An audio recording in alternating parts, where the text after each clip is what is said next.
Subscribe now. Click the bell icon to like, comment, and share.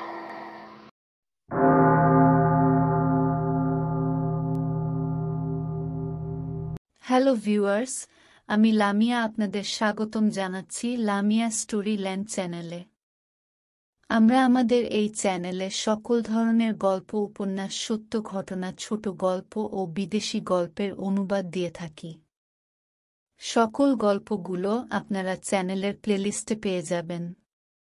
মৃতদেহগুলো জ্বলছে দাউ দাউ করে। হাহাকার শুরু হয়ে গিয়েছে ওগুলোর মধ্যে। জ্বলন্ত অবস্থায় তারা সোফিকে ঘিরে দাঁড়িয়ে বসে আর্তনাদ করতে লাগলো। আগুনের শিখা যেন তার শত সহস্র জিহ্বা দিয়ে অস্বাভাবিক দেহগুলোকে চেটে পুটে খেয়ে নিচ্ছে।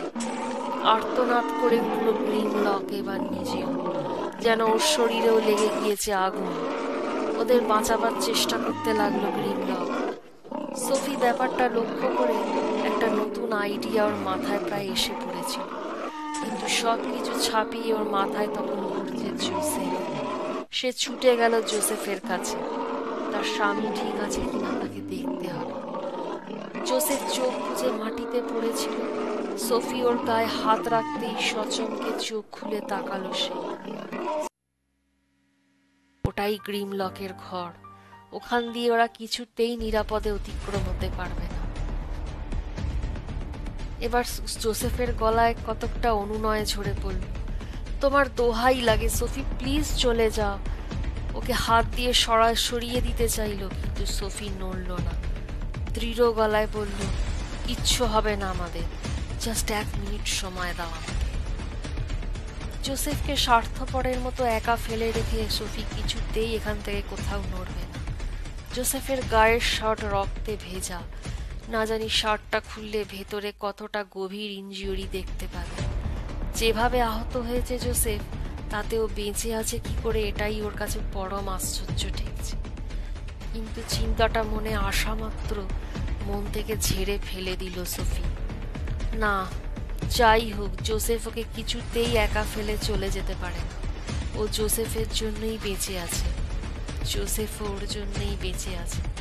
দুজনে যেভাবে হোক এখন এই নরকপুরী থেকে পালাবেই পালাবে। পুরো হলওয়ে ধোঁয়ায় ভরে উঠেছে ওদিকে, কিছুই প্রায় দেখা যাচ্ছে না। তবে ধোঁয়ার ভেতর থেকে ওই জ্বলে পুড়ে খাক হতে চলা বিভীষিকাগুলোর আর্তনাদ একটানা কানে আসছে ওদের। কিন্তু না, আদৌ কি ওই আর্তনাদ এই জ্যান্ত মরাগুলো? ভালো করে কান পাতল সব। তার থেকেও বেশি কিছু মনে হচ্ছে। শব্দটা কোত্থেকে আসছে আন্দাজ করে কাঁধের ওপর দিয়ে পেছন ঘুরে তাকাতে দেখলো ওদিকে দরজা পথে একটা উজ্জ্বল সোনালি আলোর ছটা এসে ঢুকছে ভেতরে। কিসের আলোটা? একটু পরেই ব্যাপারটা পরিষ্কার হয়ে গেল সোফির কাছে। আসলে পুরো বাড়িটাতেই আগুন লেগে গেছে। মনে মনে এবার প্রমাদ গুনল সোফি। আমার এটা আগেই ভাবা উচিত ছিল।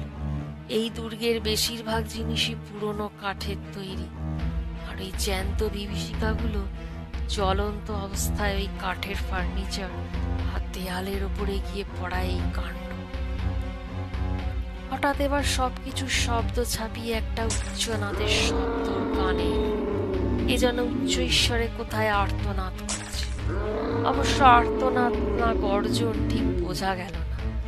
তবে যদি সেটা গর্জনও হয়, সেই গর্জনে মিশে আছে একটা জান্তব ক্রোধ আর হিংস্রতার পাশাপাশি ভয়ানক একটা আতঙ্ক আর যন্ত্রণা।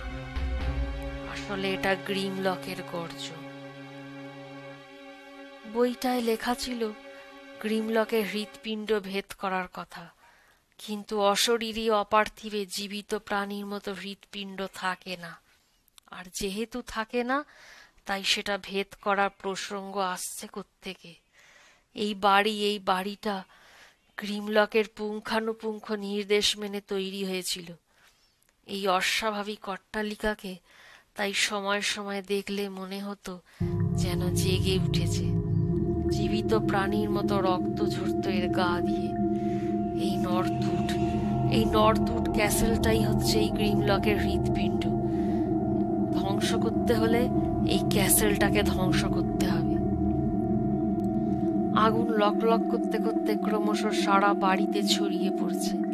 বাড়িটা পুড়ে যত খাক হচ্ছে, গ্রিমলকের আর্তনাদ তত জোরালো হচ্ছে। নানা দিক থেকে সেই আর্তনাদ ভেসে আসছে। এদিকে জোসেফ চোখ বুজে ফেলেছে, ওর শ্বাস প্রশ্বাস চলছে ধীর লয়ে। সোফি ওর কপালে আর ঠোঁটে চুম্বন করল, দু হাতে ওর মাথাটা ধরে এনে রাখলো নিজের কাঁধে। জোসেফ যদি মারাও যায় তো স্ত্রীর কাঁধে মাথা রেখে মারা যাবে। নিঃসঙ্গ অবস্থায় অনাদরে অবহেলায় মরবে না। গ্রিমলক জেতেনি, সে তাদের হারাতে পারেনি। অতএব যদি তারা দুজনেই মারা যায় তাহলেও আফসোসের কিছু নেই। সোফি আর জোসেফ ওকে হারিয়ে দিতে পেরেছে, এটাই যথেষ্ট সান্ত্বনা ওদের কাছে। সোফির ইচ্ছে করছিল দৌড়ে ওপর তলায় চলে যায়, কিন্তু জোসেফকে এই আগুনের মাঝখানে রেখেও কিভাবে যাবে? ওকে ছাড়া যে ওর জীবন অচল মনে হবে। যদি মৃত্যু আসে তো যেন জোসেফকে একা না যেতে হয়, সোফিও যাবে তার সাথে। প্রায় অচৈতন্য জোসেফের মাথাটা নিজের কাঁধে নিয়ে নিল সোফি, নিজেও মাথা রাখলো ওর কাঁধে। এভাবেই দুজনে একসঙ্গে মরবে। ওদিকে আগুনের ধোঁয়ায় ভরে উঠছে ঘর, চোখের সামনে শুধু ধোঁয়া আর ধোঁয়া, কিচ্ছু দেখা যাচ্ছে না সামনে। জোসেফের বুকে কান পাততে গিয়ে হঠাৎ কিসের একটা মৃদু শব্দ কানে এলো সোফির। শব্দটা আসছে জোসেফেরই বুকের ভেতর থেকে। খানিকটা চমকে উঠে সচকিত হয়ে উঠল সোফি। জোসেফের হার্টবিট হচ্ছে। হ্যাঁ, তার হার্টবিট শোনা যাচ্ছে। দ্বিগুণ উত্তেজনায় জোসেফের বাম হাতটা এবার নিজের হাতে নিয়ে দেখলো সোফি। দেখলো পালস চলছে, যদিও তা খুবই ক্ষীণ। জোসেফ তাহলে বেঁচে আছে? বেঁচে আছে আমার জোসেফ? তাহলে সে একলা ফেলে চলে যায়নি তাকে? আতঙ্ক আর যন্ত্রণার মধ্যেও আনন্দে নেচে উঠল সোফির মন। ওদিকে আগুন আরো উঁচু হয়ে তার শত সহস্র জীব দিয়ে চেটে পুটে নিচ্ছে নর্থউড ক্যাসেলের সবকিছু। এখন ওপরতলাটাকেও নিজের জঠরে পুড়তে লম্বা জীব মেলে দিয়েছে। হঠাৎ সবকিছুর শব্দ ছাপিয়ে খুব কাছেই কার একটা কণ্ঠস্বর শোনা গেল, খুব চাপা। মনে হলো কেউ যেন ওর নাম ধরে ডাকলো, কোনো পুরুষ কণ্ঠ বলেই মনে হলো। সোফি ঠিক বুঝতে পারলো না ও আদৌ ঠিক শুনল কিনা, কিন্তু তারপরেই ফের সেই কণ্ঠস্বর, এবার আরো কাছে। মনে হলো কেউ যেন এবার জোসেফের নাম ধরে ডাকলো। এবার কণ্ঠস্বরের মালিককে চিনতে পারল সোফি।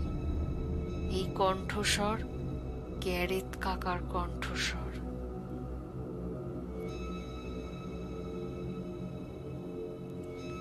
শ্রোতা বন্ধুরা, আজ এই পর্যন্ত। আগামী পর্ব নিয়ে আমি খুব শিগগিরই আসছি।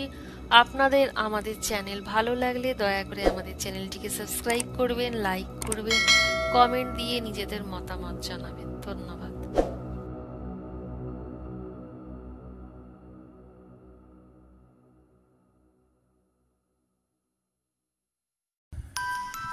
গল্পটি শোনার জন্য আপনাদের সবাইকে অসংখ্য ধন্যবাদ। পরবর্তী পর্ব পেতে অবশ্যই আমাদের চ্যানেলটি সাবস্ক্রাইব করুন এবং বেল আইকনটি ক্লিক করুন।